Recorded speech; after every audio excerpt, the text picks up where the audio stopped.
अरे बिल इतना ज़्यादा कैसे आ गया? अरे बहू, एक कप कॉफ़ी ले बेटा। जी पाऊ जी, लाई। आपको पता है आज ना मैंने आपके लिए बहुत ही स्पेशल कॉफी बनाई है और इसे पीकर ना आपका दिल बहुत खुश होगा और मेरा भी, क्योंकि बुढ़े ये वाली कॉफी पीने के बाद ना तो इस दुनिया से ही रवाना हो जाएगा और मेरे दिल को जो सुकून मिलेगा ना, जो खुशी मिलेगी मैं बता नहीं सकती, क्योंकि तूने मेरा जीना हराम किया हुआ है। जिंदगी में काले नाग की तरह बैठा हुआ है मेरे, लेकिन तुझे मैं जल्द से जल्द अपनी ज़िंदगी से भगा कर ही रहूँगी। अब तू ये कॉफ़ी पी और मुझे अलविदा, और इस दुनिया को भी। ये लीजिए बाबूजी, आपकी फेवरेट कॉफ़ी, पीजिए।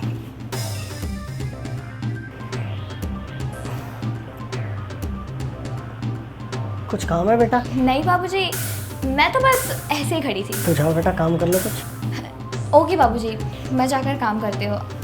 आप ये कॉफ़ी पी लेना, ओके? हाँ बेटा। ओके बाबूजी। मयंक का कॉल।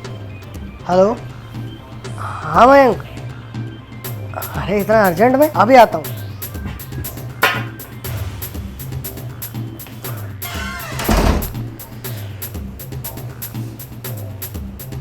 अरे बहू ने कॉफ़ी नहीं उठाई, लगता है उसको काम कुछ ज़्यादा ही है। और अब तो वैसे भी ठंडी हो गई, इसे फेंक ही देता हूँ।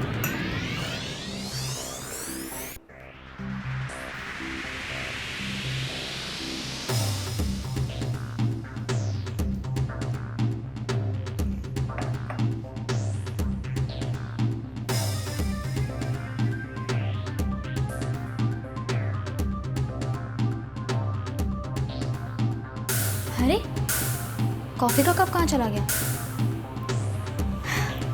लगता है बुड्ढे ने कॉफ़ी पी ली। इसका मतलब बुड्ढा तो अब तक टपक चुका होगा।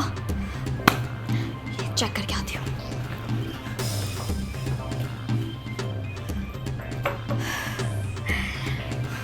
मतलब मेरा अंदाज़ा बिल्कुल सही था, बुड्ढे ने कॉफ़ी पी ली। हाँ, अब जाकर मेरे दिल को सुकून आया। बुढ़ा तो अपने रूम में टपका पड़ा होगा। मुझे लग रहा है कॉफ़ी पीकर सोने के लिए गया होगा, लेकिन अब वो अपनी नींद से कभी उठ ही नहीं पाएगा। चलो सही है, अब बुढ़ा मर गया है तो मेरी ज़िंदगी में सुकून ही सुकून है। और ये सारी प्रॉपर्टी जो मैं हमेशा से चाहती थी कि मेरी और मेरे पति की हो जाए, अब फाइनली हमारी हो चुकी है। चलो बढ़िया है। बहू खाना ले आ। क्या? ये बुड्ढा जिंदा है? लेकिन इसने कॉफी तो पी ली है फिर।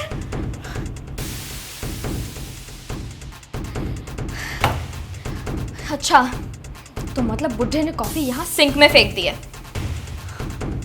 हमेशा की तरह ये बुड्ढा आज भी बच गया। अरे मैं कैसे मारूं इस बुड्ढे को? जितनी कोशिश कर लो ये मरता ही नहीं है। वो सब बुड्ढा कहेगा। अब आज तो मैं तुझे मार के रहूंगी, चाहे मुझे किसी भी हद तक गिरना पड़े, किसी भी हद तक जाना पड़े। आज ना रात को सोने से पहले तेरे खाने में जहर मिलाऊंगी, और तू तब भी नहीं मरा ना तो फिर मैं इनडायरेक्टली नहीं डायरेक्टली सोते वक्त तेरे मुंह पर आके तकिया ही रख दूंगी और तेरा दम घोट कर तुझे मार दूंगी। बहू खाना ले आ। जी बाबूजी, लाई। लीजिए बाबूजी, आपका खाना।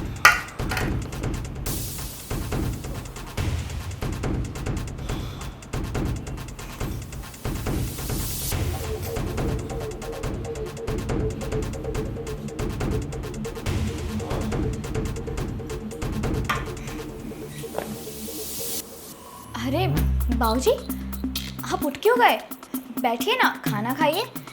आपको तो वैसे भी ये खाना कितना पसंद है और मैंने बड़े शौक से आपके लिए खाना बनाया है, तो खाइए ना। अरे मुझे नहीं खाना है खाना। मुझे पता है तूने मेरे खाने में जहर मिलाया। ये क्या बोल रहे हैं आप बाबूजी?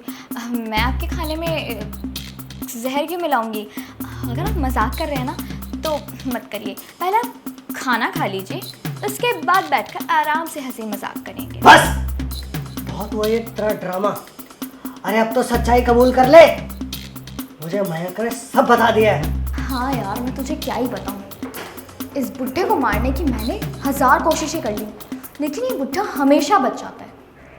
पर तू फिक्र मत कर, आज ना मैं इस बुढ़े को मार कर ही दूंगी। आज इसका फाइनल काम तमाम कर ही दूंगी मैं, तू देख लियो। हाँ चल बाय। अब नेक्स्ट कॉल तुझे गुड न्यूज़ के साथ ही कर।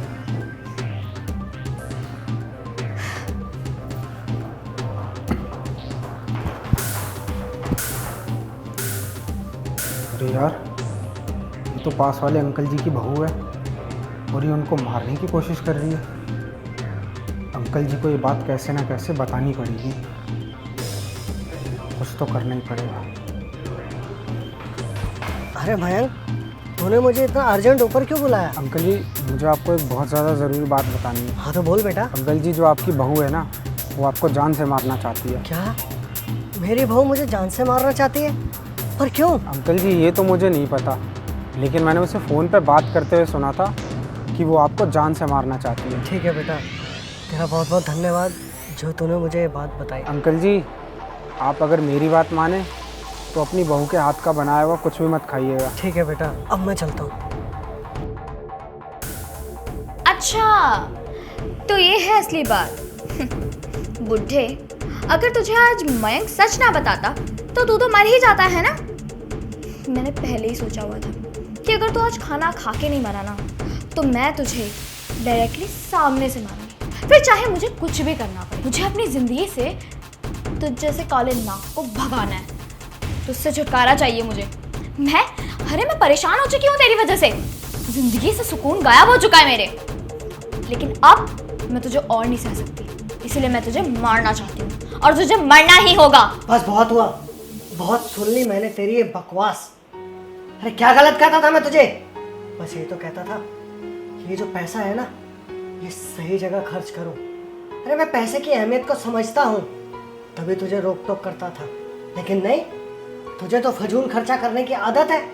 अरे मेरी जगह अगर तेरे माँ बाप होते तब भी तुझे रोकते ना फजूल खर्चा करने के लिए, लेकिन तूने किसी की सुननी नहीं है। अब बस बहुत हुआ, अब मैं तुझे इस घर में 1 मिनट भी बर्दाश्त नहीं कर सकता।